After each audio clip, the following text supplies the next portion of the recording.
শাকিল আমার আপন খালাতো ভাই। ঢাকায় থাকতো, কিন্তু কয়েক মাস আগে হঠাৎ করে গ্রামে চলে আসে, আমাদের কালীগঞ্জের বাড়িতে। কারণটা ছিল খুব সাধারণ, নাকি শহরের চাপ সহ্য হচ্ছিল না, একটু শান্তি চাই।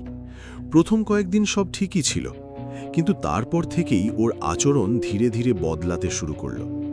একদিন রাতে আমি ওর সাথে একই ঘরে ঘুমাচ্ছিলাম। হঠাৎ দেখি ও বিছানায় নেই। বাইরে উঠানে গিয়ে দেখি শাকিল একা দাঁড়িয়ে কারোর সাথে কথা বলছে। আমি বললাম, কার সাথে কথা বলছিস? ও ধীরে ঘুরে তাকালো, চোখ দুটো কেমন যেন ফাঁকা। বলল, তুই ওকে দেখতে পাচ্ছিস না? আমার গা ঠান্ডা হয়ে গেল। আমি বললাম, কাকে? ও কিছুক্ষণ চুপ থেকে হালকা হেসে বলল, থাক, তুই বুঝবি না। পরদিন সকালে আমি ব্যাপারটা ভুলে যেতে চাইলাম, কিন্তু গ্রামের এক বয়স্ক মানুষ আমাকে আলাদা করে ডেকে বলল, ওই পুকুর পাড়ে সন্ধ্যার পর যাস না, আর তোর ভাইকেও যাইতে দিস না। আমি অবাক হয়ে জিজ্ঞেস করলাম, কেন? লোকটা নিচু গলায় বলল, ওখানে কিছু আছে, মানুষ না। আমার মনে সঙ্গে সঙ্গে শাকিলের কথা ভেসে উঠল। সেই রাতেই আমি শাকিলকে অনুসরণ করলাম। ও চুপচাপ ঘর থেকে বের হয়ে পুকুরের দিকে গেল। আমি দূর থেকে লুকিয়ে দেখছিলাম।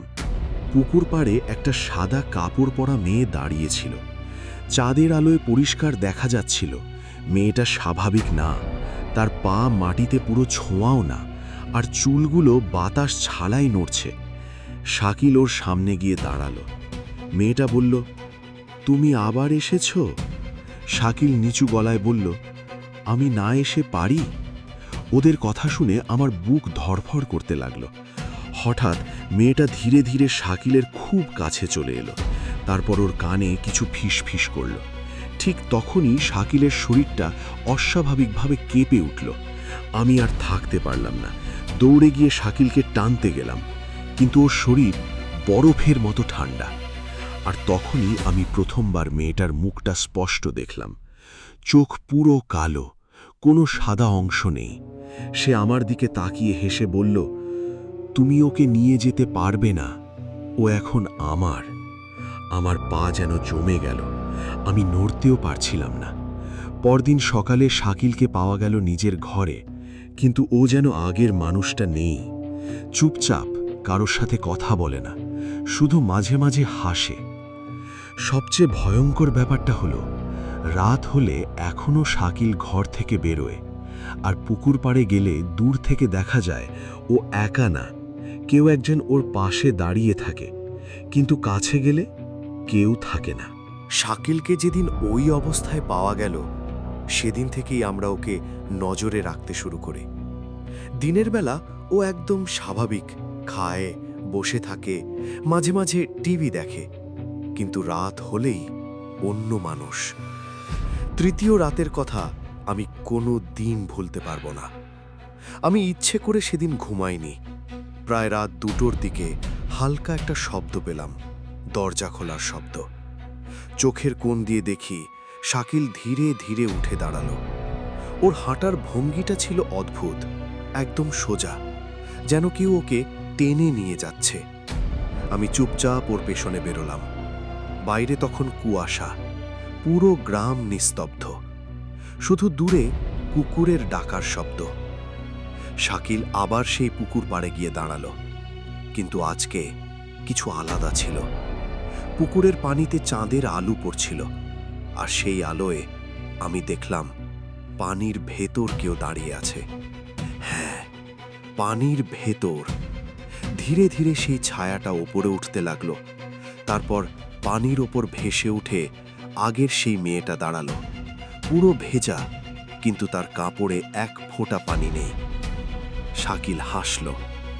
তুমি দেরি করেছ আজ, সে বলল।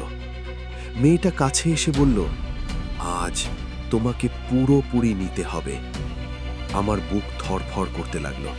আমি বুঝতে পারছিলাম কিছু একটা খারাপ হতে যাচ্ছে। হঠাৎ মেয়েটা শাকিলের বুকের ওপর হাত রাখল, আর তখনই আমি এমন কিছু দেখলাম যা কোনো মানুষ বিশ্বাস করবে না। শাকিলের শরীর থেকে ধোঁয়ার মতো কিছু বেরোতে লাগলো, যেন তার ভেতর থেকে কিছু টেনে নেওয়া হচ্ছে। শাকিল কাঁপছিল, কিন্তু চিৎকার করছিল না, শুধু মুখ খুলে নিঃশব্দে কাঁদছিল। আমি দৌড়ে গিয়ে ওকে ধরতে গেলাম, কিন্তু এবার আমাকে কেউ পেছন থেকে জোরে ধাক্কা দিল। আমি মাটিতে পড়ে গেলাম। চারদিকে কেউ নেই, কিন্তু স্পষ্ট অনুভব করছিলাম আমরা তিনজন না, আরও কেউ আছে এখানে। মেয়েটা এবার আমার দিকে তাকালো। তার মুখে হাসি, কিন্তু চোখে আগুনের মতো জ্বালা। তুমি কেন বারবার বাধা দিচ্ছ? সে বলল। আমার গলা শুকিয়ে গেল। আমি কোনোভাবে বললাম, ওকে ছেড়ে দাও। সে ধীরে মাথা নাড়ল। দেরি হয়ে গেছে, ও আমাকে কথা দিয়েছে। এরপর যা হলো সেটা সবচেয়ে ভয়ঙ্কর। মেয়েটা হঠাৎ শাকিলের গায়ের সাথে মিশে যেতে শুরু করল। হ্যাঁ, যেন ধোঁয়ার মতো তার শরীরের ভেতরে ঢুকে গেল। শাকিল হঠাৎ চিৎকার করে উঠল, এই প্রথমবার। তারপর নিস্তব্ধতা। কয়েক সেকেন্ড পর ও ধীরে মাথা তুলল, কিন্তু ওর চোখ আর আগের মতো ছিল না। পুরো কালো, একদম সেই মেয়েটার মতো। ও আমার দিকে তাকিয়ে এমন একটা হাসি দিল যেটা আমি কোনো দিন শাকিলের মুখে দেখিনি। ও বলল, এখন আমরা একসাথে আছি। পরদিন সকাল থেকে শাকিল পুরো বদলে গেল। ও এখন আর রাতে বাইরে যায় না, কারণ ওর ভেতরেই সে আছে। আর সবচেয়ে ভয়ঙ্কর ব্যাপারটা আমি গতকাল বুঝলাম, শাকিল এখন একা একা কথা বলে না, ও দুটো গলায় কথা বলে। একটা ওর নিজের, আর একটা সেই মেয়েটার। শাকিল আমার আপন খালাতো ভাই। ঢাকায় থাকতো, কিন্তু কয়েক মাস আগে হঠাৎ করে গ্রামে চলে আসে, আমাদের কালীগঞ্জের বাড়িতে। কারণটা ছিল খুব সাধারণ, নাকি শহরের চাপ সহ্য হচ্ছিল না, একটু শান্তি চাই। প্রথম কয়েকদিন সব ঠিকই ছিল, কিন্তু তারপর থেকেই ওর আচরণ ধীরে ধীরে বদলাতে শুরু করল। একদিন রাতে আমি ওর সাথে একই ঘরে ঘুমাচ্ছিলাম।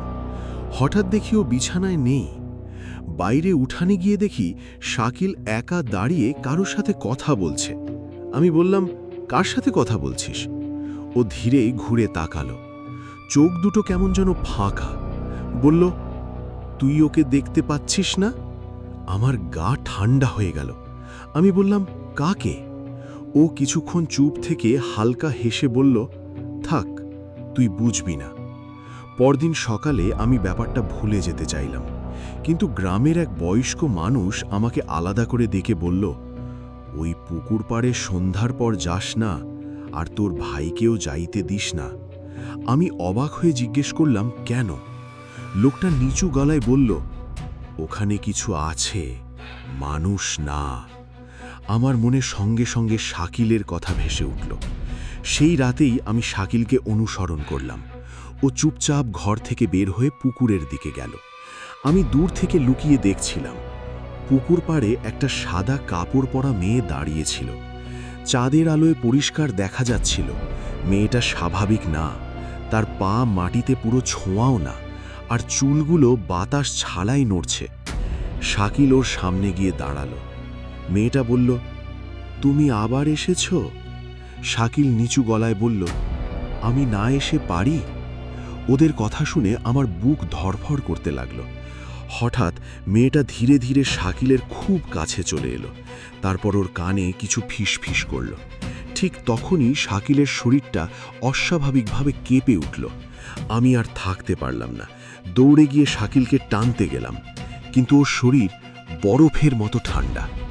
আর তখনই আমি প্রথমবার মেয়েটার মুখটা স্পষ্ট দেখলাম। চোখ পুরো কালো, কোনো সাদা অংশ নেই। সে আমার দিকে তাকিয়ে হেসে বলল, তুমি ওকে নিয়ে যেতে পারবে না, ও এখন আমার।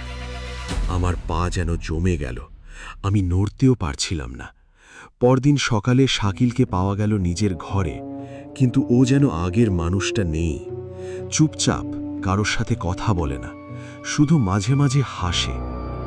সবচেয়ে ভয়ঙ্কর ব্যাপারটা হলো, রাত হলে এখনও শাকিল ঘর থেকে বেরোয়, আর পুকুর পাড়ে গেলে দূর থেকে দেখা যায় ও একা না, কেউ একজন ওর পাশে দাঁড়িয়ে থাকে, কিন্তু কাছে গেলে কেউ থাকে না।